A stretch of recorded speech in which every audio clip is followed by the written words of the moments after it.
नमस्कार दोस्तों, स्वागत है आप सभी का हमारे YouTube चैनल पर एक बार फिर से। तो हमारी वोकैब की जो भी हमने पिछली क्लास ली थी, आज वैसे ही एक और बहुत ही शानदार क्लास। आज हम पढ़ेंगे कुछ इडियम्स जो कि बहुत ही फ्रिक्वेंट एग्जाम्स में भी पूछी जाती है और काफ़ी इम्पोर्टेंट भी है और आसान भी होने वाली है। तो दोस्तों, जो भी हम यहाँ आज इडियम्स हम पढ़ेंगे वो केवल आप पढ़ोगे नहीं, ये क्लास लेने के बाद जितने भी हम यहाँ इडियम डिस्कस करेंगे वो सारे आप याद करके जाने वाले हैं और आज के बाद आप उनको कभी नहीं भूलेंगे। तो चलिए दोस्तों, बिना टाइम गंवाए शुरू करते हैं। देखिए, सबसे पहली हमने लिखी है between the devil and the deep सी। यानी डेविल होता है कौन? बुरी आत्मा, राक्षस इनको कह सकते हैं। कि बिटवीन किसके बीच में हो? एक तो राक्षस और दूसरी तरफ क्या है? गहरा समुद्र। डीप यानी गहरा। यानी आपने एक हिंदी में कहावत सुनी होगी दोस्तों, एक तरफ कुआं और एक तरफ खाई। उसी को इंग्लिश में कुछ इस तरीके से लिखते हैं। यानी दोनों ही जो सिचुएशन है वो कैसी है? मुसीबत वाली है। तो इसका आपको जो अर्थ मिलेगा वो क्या मिलेगा? बिटवीन टू डिफिकल्ट सिचुएशन, दो डिफिकल्ट स्थितियों में होना। एक तरफ कुआं, एक तरफ खाई वाली स्थिति यहाँ होती है। तो आपको इनके मीनिंग से भी ये समझ में आ जाएगा और जो हिंदी की कहावत अगर वो भी याद हो जाती है तो उससे भी ये सिचुएशन आपको समझ में आ जाएगी कि दो ऐसी परिस्थितियां जो बड़ी ही मुश्किल है उनमें होना, कि ये करें तो भी मुश्किल और ना करें तो भी मुश्किल। तो उस सिचुएशन को क्या कहते हैं? Between the devil and the deep C. Next है दोस्तों टू ब्रेक द आइस। अब देखो, इसको याद करने का क्या तरीका है कि मान लीजिए 2% 3% जितने भी आप बैठे हो, लेकिन सब चुप हो, तो एक तरह से जमे हुए से बैठे हो, आप एकदम चुप हो, जमे हुए से बैठे हो। लेकिन जैसे ही ब्रेक द आइस मतलब आपने कन्वर्सेशन स्टार्ट की, यानी अब सभी आपस में बात करेंगे, आप जमे हुए नहीं हो, एक तरीके से आप एक्टिव हो गए हो। तो टू ब्रेक द आइस का मतलब होता है to start the conversation. Conversation क्या होता है दोस्तों? आपस में बातचीत करना। तो बातचीत शुरू करने को क्या कहते हैं? To break the ice, to start the conversation. तो इसको भी आप याद रखिए कि अगर आप बोलते नहीं है, चुप है, तो आप जमे हुए बैठे हैं, एक तरह से आइस बन के बैठे हैं आप। और जैसे आपने बोलना स्टार्ट किया, आपका आइस बनना क्या हुआ? खत्म हो गया, ब्रेक द आइस। और अब आपने बात करनी क्या कर दी है? शुरू कर दी है। अब देखिए दोस्तों, अगला है टू होल्ड वंस टंग, यानी जीभ को पकड़ लेना। इसका जो हिंदी है, एक दोस्तों सबसे खास बात आपको जो ध्यान रखनी है कि इनका जो एग्जैक्ट हिंदी मीनिंग निकलता है वो कभी भी इनका भावार्थ नहीं होता है। तो जैसे ये दिया हुआ है टू होल्ड वंस टंग, और ऐसा ही आपको 4 ऑप्शन में से किसी में ऐसा मिले कि person holding tongue of another person, तो ऐसी चीजें बिल्कुल गलत होगी।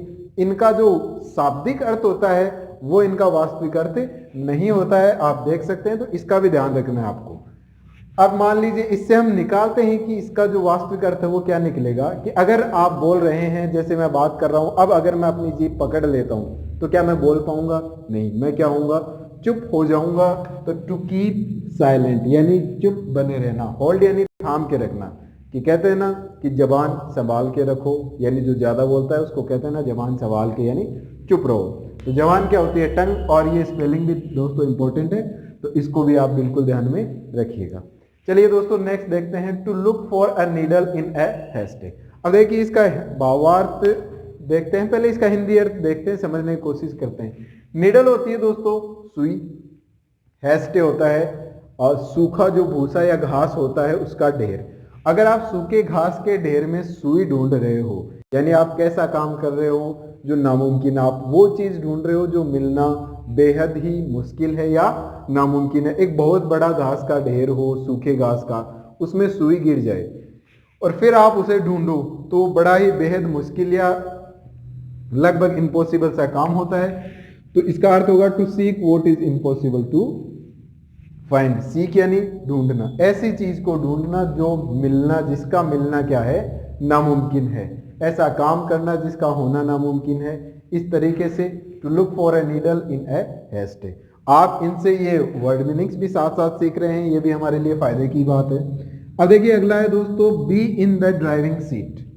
अब मान लीजिए आप ड्राइविंग सीट में हैं, यानी गाड़ी चलाने वाली सीट पे बैठे हैं। तो अब गाड़ी कौन चलाएगा? जो ड्राइविंग सीट पे है। अब मान लीजिए कोई चीज सामने आ जाती है, गाड़ी चल रही है, कोई भी हर्डल आता है, ऑब्स्टेकल आता है, तो रोकनी किसको है? कोई भी बाधा आती है कोई और चीज आ जाती है तो गाड़ी रोकेगा कौन? जो ड्राइविंग सीट में। जो अंदर व्यक्ति बैठे हैं उनको पानी पीना है, नाश्ता करना है, तो उनके लिए भी गाड़ी कौन रोकेगा? जो ड्राइविंग सीट में। जल्दी जाना है तो जल्दी कौन चलाएगा? जो ड्राइविंग सीट पे। यानी पूरी जिम्मेदारियां किसके पास है? जो ड्राइविंग सीट पे होता है उसी के पास सारी गाड़ी की जिम्मेदारियां होती है। इसी तरीके से दोस्तों बियरिंग ऑल रेस्पॉन्सिबिलिटीज, कि सारी जिम्मेदारियां वहन करना, ढोना कह सकते हो, कि सारी जिम्मेदारियां जिसके पास हो, to be in the driving seat. यानी अब आप ही सब कुछ चला रहे हो। जैसे घर चलाने वाला जो व्यक्ति होता है, जिम्मेदारी भी जैसे हमारे पिताजी, हमारे दादाजी जो भी चलाते हैं, जिम्मेदारियां तो सारी उन्हीं के पास होती है। आपको स्कूल भेजना है, आपको कोचिंग भेजना है, आपको पढ़ना है, आपको किसी और चीज के लिए किसी अन्य चीज की जरूरत है, सारी की व्यवस्था कौन करते हैं? जो हमारा घर चलाते हैं। यानी जो चला रहा है, जो ड्राइविंग सीट पे है, सारी जिम्मेदारियां किसके पास है? उन्हीं के पास है। नेक्स्ट देखिए दोस्तों है put the cart before the horse. Cart होता है दोस्तों गाड़ी, हॉर्स यानी होता है घोड़ा। तो अगर घोड़े के सामने आप अगर गाड़ी रख दें तो क्या आप उस गाड़ी में बैठ पाएंगे या जा पाएंगे कहीं? ऐसा करना मुमकिन नहीं है। गाड़ी हमेशा कहाँ लगती है? घोड़े के पीछे, किसी भी जानवर के पीछे ही गाड़ी लगती है। कार्ट गाड़ी को कहते हैं उसी को, और ये घोड़ा। अगर आप सामने अगर लगा रहे हैं गाड़ी को घोड़े के, तो आप काम कैसा कर रहे हैं? बिल्कुल गलत, जो कि सही तरीके से आप नहीं कर रहे हैं। टू डू थिंग्स रॉन्गली, गलत तरीके से किसी काम को करना। क्योंकि गाड़ी कहाँ लगाई जाती है? पीछे लगाई जाती है घोड़े के, ना कि घोड़े के सामने। तो इस तरीके से अब इनके शाब्दिक अर्थ अगर आपको समझ में आते हैं तो आप भावार्थ भी निकालने में आपको काफी ज्यादा आसानी होगी। और ये बात हमेशा ध्यान रखना कि जब कभी भी जो शाब्दिक अर्थ होता है वो इनका भावार्थ नहीं होता है। ऑप्शन में शाब्दिक अर्थ भी मिलेगा, वो देखते ही गलत कर देना आप। नेक्स्ट है दोस्तों to keep the ball rolling. Rolling यानी गुड़ते रहना, और बॉल को गुड़ते रहने देना। यानी आप मान लीजिए कि फुटबॉल मैच चल रहा है, या बास्केटबॉल मैच चल रहा है, या क्रिकेट मैच भी चल रहा है, सब में बॉल तो होती है। अब मैच जब तक चलता है तब तक क्या है? बॉल भी चलती है। वहां क्रिकेट में भी चल रही है, दौड़ रही है, कोई फेंक रहा है, कोई मार रहा है। फुटबॉल में भी ऐसे ही तरीके से आप समझ सकते हैं। तो जब तक बॉल चल रही है तब तक काम चल रहा है। तो आप इसका मतलब क्या? To continue the work, keep the ball rolling, यानी जो बॉल है उसको गुड़ने दिया जाए। कहते हैं ना गाड़ी गुड़ रही है, जीवन में कहते हैं ना किसी एक मारवाड़ी कहावत है, और क्या चल रहा है? बस गाड़ी गुड़ रही है, दाल रोटी खा रहे हैं, यानी जीवन चले जा रहा है। टू कंटिन्यू द वर्क, यानी जो कोई भी काम है आपका वो क्या हो रहा है? कंटिन्यू है, चला जा रहा है अभी तक। और जैसे मान लो किसी भी मैच में बॉल रुक गई, यानी वो मैच भी क्या हो गया? अब रुक गया या खत्म हो गया, जो भी है। यानी जब तक बॉल गुड़ रही है तब तक काम चल रहा है। तो to keep the ball rolling, कि बॉल को गुड़ने दिया जाए या रोल होने दिया जाए। कंटिन्यू द वर्क, यानी काम को कंटिन्यू किया जाए, चालू रखा जाए। अब देखिए नेक्स्ट है दोस्तों burn the candle at both ends. अब इसका अर्थ क्या हुआ? कि दोनों सिरों से, कैंडल यानी होती है मोमबत्ती, बर्न यानी उसको जलाना। अब दोनों सिरों से अगर आप कैंडल जलाएंगे तो मान लीजिए दोस्तों लाइट चली गई, घर में अंधेरा है, और आपने अपनी जो मोमबत्ती है घर में उसको दोनों तरफ से जला दी। अब होगा क्या? जो मोमबत्ती 1 घंटे तक जल सकती थी वो कितनी देर चलेगी? अब वो आधा ही घंटा चलेगी। आप वहां क्या कर रहे हैं? पैसा बर्बाद कर रहे हैं, वेस्ट ऑफ मनी। अब वहां आपको 1 घंटे के लिए कितनी मोमबत्ती चाहिए? 2। अगर आप उसको दोनों सिरों से अगर जला देते हैं तो burn the candle at both ends, यानी पैसा बर्बाद करना। अब देखिए जो इनका जो मैं अर्थ समझा रहा हूं वो भावार्थ समझने के लिए है। आप इनके अर्थ को कभी भी याद उस तरीके से मत रखना जो इनका आंसर हो, इस तरीके से नहीं रखना। आंसर इनका ये होगा। आपसे सीधे ईडीएम का सवाल पूछा जा सकता है कि इस ईडीएम का क्या अर्थ है। नीचे 4 ऑप्शन में से आपको एक उसका आंसर मिलेगा। नेक्स्ट है दोस्तों to move heaven and earth. Earth पृथ्वी, हेवन होता है स्वर्ग। आपने एक कहावत सुनी होगी, अगर नहीं सुनी है तो सुनिए, कि ऐसा कहा जाता है आकाश पाताल एक कर देना, कि उसने एग्जाम में पास होने के लिए आकाश पाताल एक कर दिए, घर बनाने के लिए आकाश पाताल एक कर दिए। यानी उसने ऐसा कोई भी एफर्ट यानी अपनी मेहनत नहीं थी जो नहीं की, उसने हर संभव प्रयास किया। To move heaven and earth, आकाश पाताल एक कर देना। टू मेक मैक्सिमम एफर्ट्स, कि अधिक से अधिक प्रयास करना। जैसे आपको कोई भी एग्जाम में पास होना है, उसमें सफल होना है, तो आप क्या करेंगे? दिन रात मेहनत करेंगे, पढ़ाई करेंगे, केवल पढ़ाई एंड पढ़ाई और कुछ नहीं। एक बार के लिए आप 2 महीने, 4 महीने, 6 महीने सब कुछ भूल जाएंगे और अगर आप पास हो गए तो सब कुछ आपके जीवन में फिर से लौट आएगा। लेकिन वही 4-6 महीने आप ये नहीं करते हो, हेवन एंड अर्थ को मूव नहीं करते हो, तो क्या रहेगा कि अगले 6 महीने भी निकल जाएंगे, फिर अगले 4-6 महीने, फिर अगले 4-6 महीने और फिर कहीं प्राइवेट जॉब। तो ऐसा आपको नहीं करना है। जब भी आपको सक्सेस होना है तो आप क्या करें, मूव हेवन एंड अर्थ। और ये सिर्फ पढ़ाई की बात नहीं है, आप कोई भी काम करें, अगर उसमें सक्सेस होना है तो उसका एक ही मंत्र होता है, अपने एफर्ट्स पूरे लगाओ, अपनी कोशिशें सारी कीजिए। और नेक्स्ट है दोस्तों, स्मेल द रेट। स्मेल यानी होता है सूंघना, रेट यानी होता है चूहा।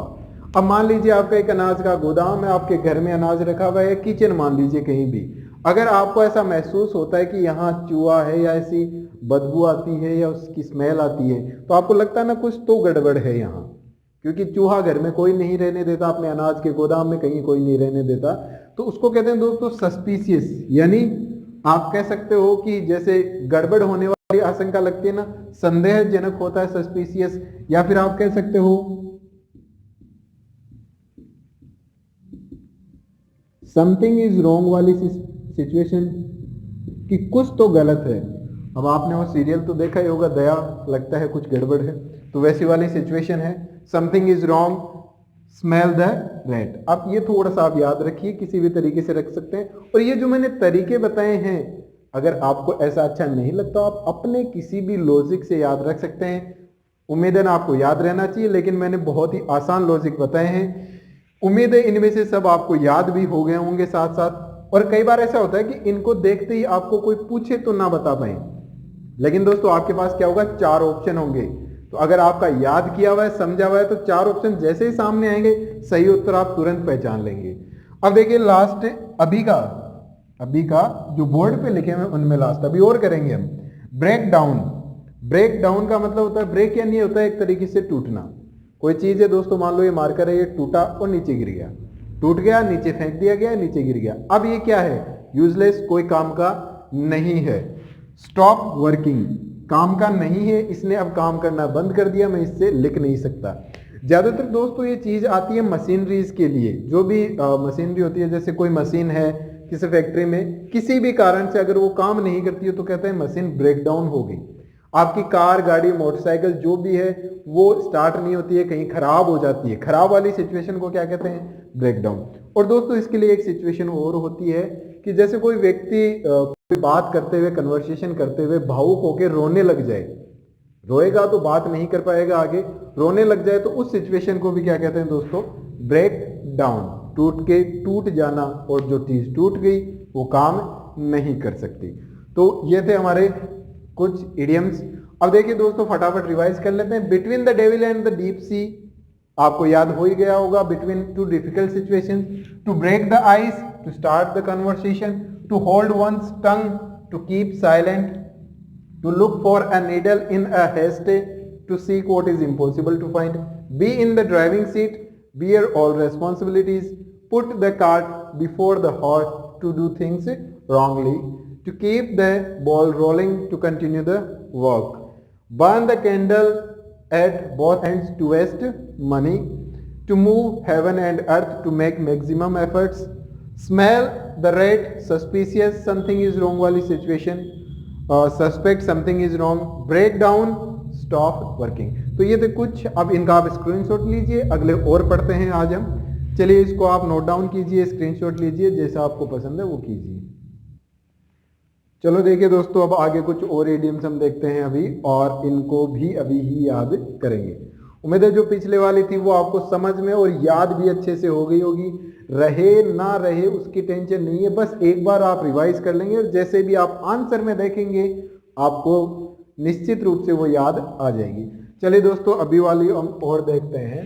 To cut one's coat according to one's cloth. देखिए इसको समझिए पहले कि कॉट मतलब यूँ समझ लीजिए कि आप कॉट पैंट सिलवाते हैं, तो कोट सिलवाने गए तो जितना कपड़ा होगा उसी के अनुसार कोट बनेगा। मतलब छोटा कपड़ा है तो कोट भी छोटा ही बनेगा। ऐसा तो है नहीं कि आपकी साइज का कोट बनवाना है, कपड़ा कम है, उसने बाजू तो काट दी लंबी लंबी, लेकिन आप बाकी कोट बनाने के लिए कपड़ा बचा नहीं। तो ऐसा होता नहीं है, जितना कपड़ा है उसी के हिसाब से कोट के लिए वो कटेगा। अब हिंदी में आपने कहावत सुनी होगी कि जितनी चादर होई उतने पैर पसारिए, या उतने पैर पसारिए जितनी चादर होई, कि पैर उतने पसारने चाहिए जितने आपके पास चादर है। तो इसका मतलब होता है कि to live within one's means, यानी जो संसाधन आपके पास हैं उनके अनुसार ही गुजारा बसार करना, आपके पास जितने पैसे हैं उनके अनुसार ही उसको खर्च करना। तो जो चीजें आपके पास हैं जैसी हैं उसी के अनुसार आपको टू लिव यानी जीवित रहना। यानी आपके पास ज्यादा पैसे हैं तो आप महंगी चीजों का शौक रखिए, कम पैसे हैं तो जरूरत की चीजों का रखिए। तो उस हिसाब से है to cut one's coat according to one's cloth, और उतने पैर पसारिए जितनी चादर होए। नेक्स्ट देखिए, burn a hole in a pocket, यानी बर्न यानी जलना, जल के मान लीजिए आपकी पॉकेट में क्या हो गया है, एक होल, एक छेद हो गया है। अब आप उसमें कितने भी पैसे डालो पॉकेट में, वो क्या हो जाएंगे, पॉकेट में रुकेंगे नहीं, निकलते ही जाएंगे। यानी जैसे ही आपके पास पॉकेट में पैसे आते हैं वो निकल जाते हैं। यानी आपके पास खर्चा क्या हो रहा है, ज्यादा पैसा क्या है, जल्दी से जल्दी क्या हो रहा है, स्पेंड, खर्च हो रहा है। क्विकली यानी तेजी से, स्पेंड यानी खर्च होना, पैसा क्या है, तेजी से खर्च हो रहा है। ऐसा लगता है जैसे आपकी पॉकेट में क्या हो गया है, छेद हो गया है, आपके पास पैसा टिकता ही नहीं है, जैसे ही आया उसी हिसाब से उतना ही जल्दी खर्च हो जाता है। Once in a blue moon, देखिए ये कहावत बहुत सुनी होगी आपने, ईद का चांद, रेयरली जो कभी कभी होता है, ये याद आपको आवश्यक ही होगी। Once in a blue moon कि सदियों में एक बार कह सकते हो, या फिर ईद का चांद जैसे कहते हैं जो कभी कभी देखने को मिलता है, या फिर यूं कह सकते हैं जो बहुत ही कम या बहुत दिनों से मुश्किल से एक आध बार जो काम होता हो, कोई व्यक्ति मिलता हो, तो उसे क्या कहते हैं, ईद का चांद, once in a blue moon, rarely, बड़ी मुश्किल से जो होता है। Make mountain out of molehill, mountain यानी होता है पहाड़ दोस्तों, मॉल क्या होता है, तिल होता है। तिल को क्या कहते हैं, मोल। जैसे अपने शरीर पे तिल होते हैं उनको क्या कहते हैं, मोल कहते हैं। तो आपने एक हिंदी में कहावत सुनी होगी, राई का पहाड़ बनाना, यानी चीजें छोटी सी है, मुश्किलें भी छोटी सी है, बात भी छोटी सी है। यानी आपने एक और सुना होगा, बात का बतंगड़ बना देना। तो उसी के लिए इंग्लिश में क्या है, make mountain out of a molehill. To exaggerate यानी बढ़ा चढ़ाकर उसको और खराब कर देना या बड़ा कर देना। ए माइनर डिफिकल्टी की एक छोटी सी मुश्किल से, मतलब एकदम से बहुत ही छोटी डिफिकल्टी, समस्या को बड़ा कर देना, राई का पहाड़ बना देना। पुट इन कोल्ड स्टोरेज, अब देखिए कोल्ड स्टोरेज जो होते हैं वहां चीजें क्यों रखते हैं, ताकि लंबे समय तक चले, इसीलिए कोल्ड स्टोरेज बनाए जाते हैं और इसीलिए उसमें चीजें रखी जाती है।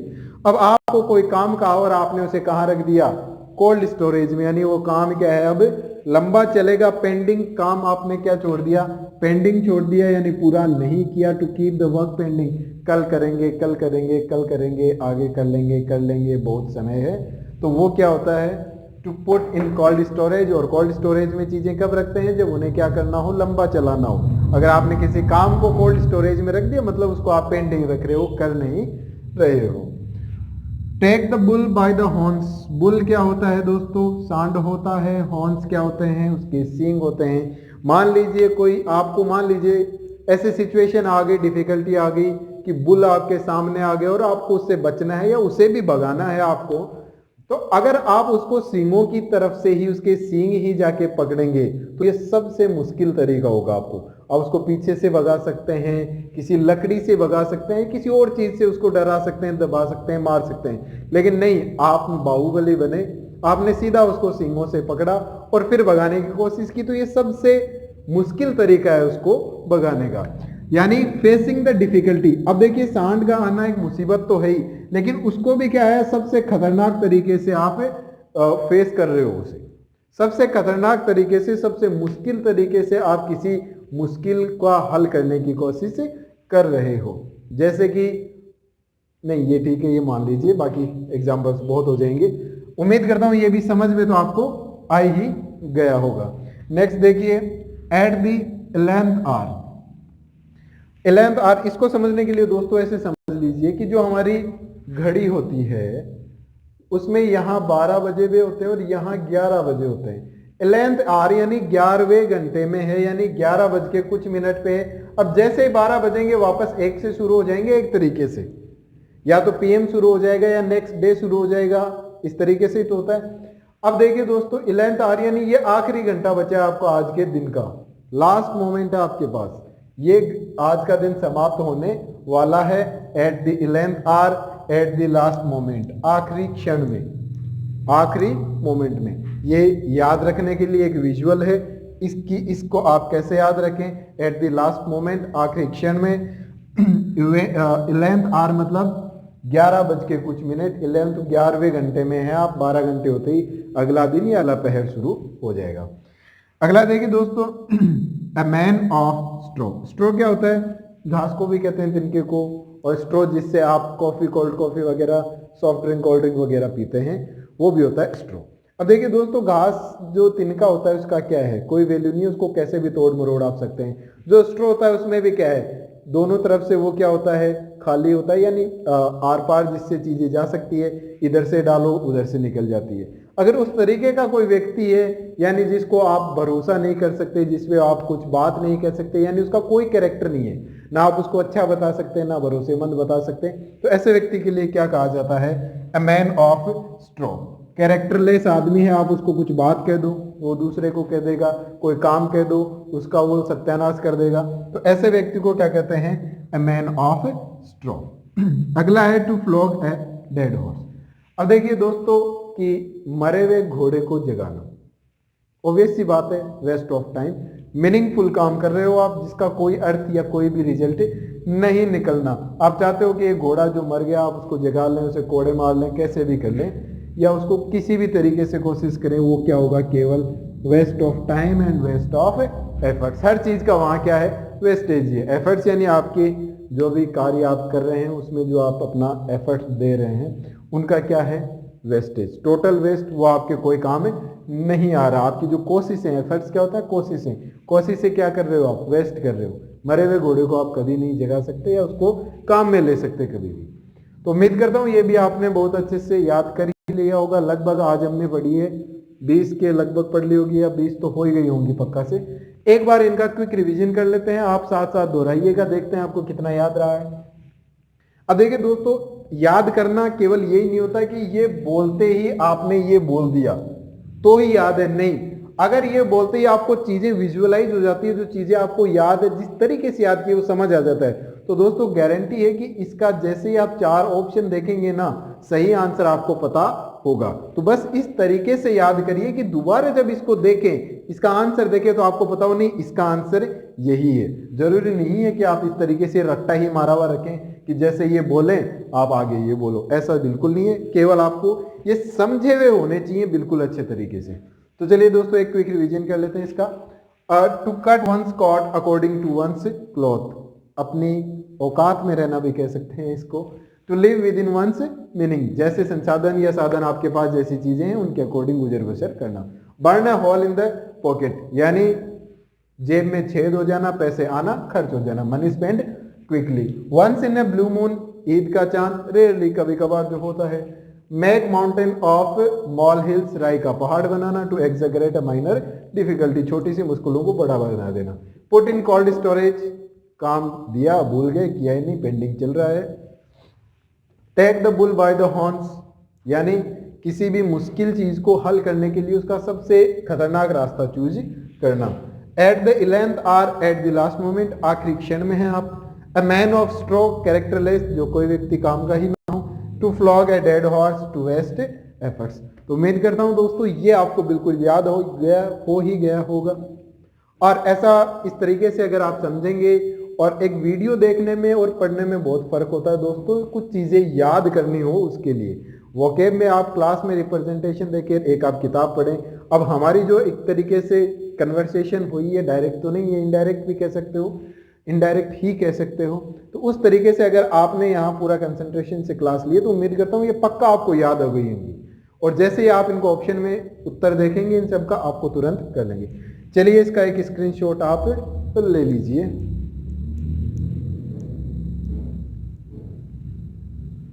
तो आपने स्क्रीनशॉट या नोट डाउन जो भी है आप नोट डाउन करें, तो वीडियो को पॉज करके कर लिया करें। अब देखिए दोस्तों, आज की क्लास इतनी ही करेंगे हम, क्योंकि इससे ज़्यादा करेंगे तो फिर वो बर्डन हो जाएगा और आप भी बोर होने लग जाएंगे। अगर हमें और पढ़नी है इडियम्स तो कमेंट में बताइए, हम इसके लिए एक और सेशन ले आएंगे।